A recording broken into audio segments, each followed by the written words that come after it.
Today I want to talk to you about this question of who am I to be visible? Who am I to show up and create when there's already hundreds and hundreds of people already talking about the thing that I want to talk about or doing the thing that I want to do? It's really natural that this happens. It's natural for us to have this reaction because we have curated a digital world full of the best voices when it comes to the problem that you want to solve or the thing that you care about.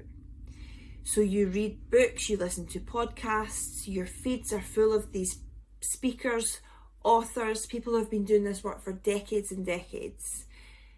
And that's what you're comparing yourself to. So there's your first error. The second error in that thinking is that you're forgetting that everybody's curated bubble is very different.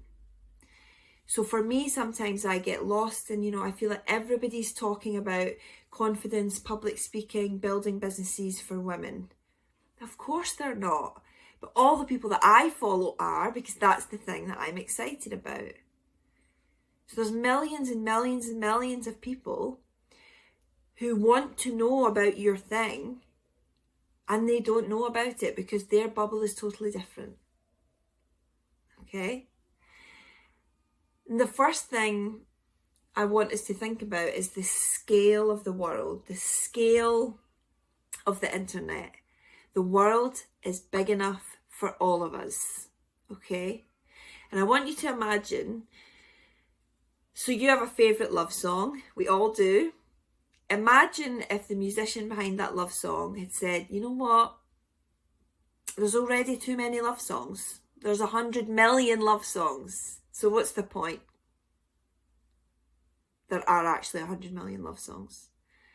And there are more and more being made every day. And that's okay. Because we can never have enough love songs. Imagine the novel that has changed your life. The novel that you wish you could make everybody in the world read. Imagine if the author had said, there's already 130 million novels. No more space for me. Too many novels. Imagine. The world is big enough. The internet is big enough. And my goodness, the problems that we're trying to solve, the scale of them is so big, most of us can't even comprehend them. They need all of us. They need all of our talents, creativity, courage from every single one of us. The next thing is about originality. So this notion of, I don't have anything new to say. I don't have anything fresh to bring. There's no such thing as originality. There's no such thing as a completely new idea. And we're going to read you this quote. Everything that needs to be said has already been said. But since nobody was listening, we must say everything again. There's no such thing as a new idea. There's no such thing as originality. But what there is you with your 100% unique brain, life, ideas, opinions. And when you put that on different parts of patterns, ideas, opinions, concepts, and you mash them all up, then that's when you get something fresh. That's when you get something worthy and of value. The next thing to think about is the gaps. Where are the gaps? Where are the blind spots? When you look at the people who are talking about the thing that you want to talk about, what are they not saying? And this is where you come in.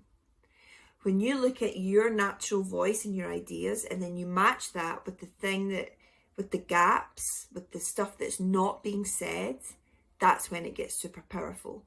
So for me, I can see there's tons of brilliant books and advice around how to build businesses, how to create communities, how to show up regularly. But none of them are talking about how that journey is different depending on your gender. And that's the gap that I want to fill. It's the gap that I see, and it's the gap that I'm excited about. So think about where the gap is.